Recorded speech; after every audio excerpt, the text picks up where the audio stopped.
I miei sfiori nella notte nera, con un abito da sera, parli sottovoce cosa sai di me. Godiamoci il momento anche se è un po' strano, passiamo giorni a letto poi lo sappiamo. Lasci l'ultima parola sospesa. Sei così bella, anzi bellissimissima, lascio un punto e una virgola quando scrivo di te. Ed è così bello, tra noi c'è questa chimica, una reazione insolita, non so bene cos'è che ci lega. Lei è blanca blanchita, io voglio la sua amica, ha gli occhi da cerbiata ma lei è una pervertita. E mamacita, voglio la tua cosita, fa miau miau miau quando tocco la gattina. La gattina, la gattina, la gattina, la gattina, la gattina, la gattina, la gattina, la gattina, la gattina, la gattina, la gattina, la gattina, la gattina, la gattina. Baby, pensiamo io e te, sei come una ventata di aria fresca. Baby, che è così facile,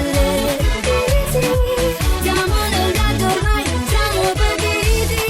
Inizia sempre con un ehi, come stai? Che diventa questa sera, la cosa fai? Che diventa rispegniamoci, stiamo offline. Che diventa dei tuoi amici che non tornerai. Da loro che diventa dai, andiamo a cena fuori.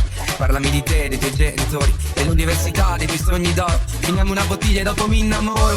Lo muovo in disco, ho il palco su una panchina, non usa mai bicchiere, le beve dalla bottiglia. La sua amica, guarda, qualcosina mi bistiglia, prende le mie dita, le poggia sulla gattina. La gattina, la gattina, la gattina, la gattina, la gattina, la gattina, la gattina, la gattina, la gattina, la gattina, la gattina, la gattina, la gattina, la gattina, la gattina. Sei così bella, anzi bellissimissima, lascio un punto e una virgola quando scrivo di te.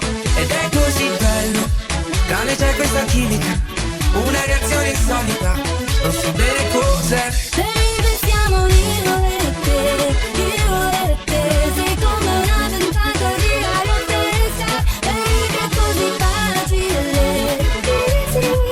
siamo nel gatto ormai, siamo partiti.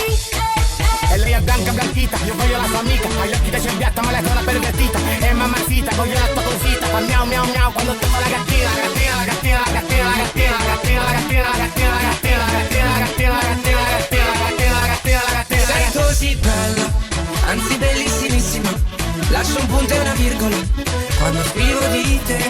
Ed è così bello, tra noi c'è questa chimica, una reazione insolita, non so bene cos'è che ci lega.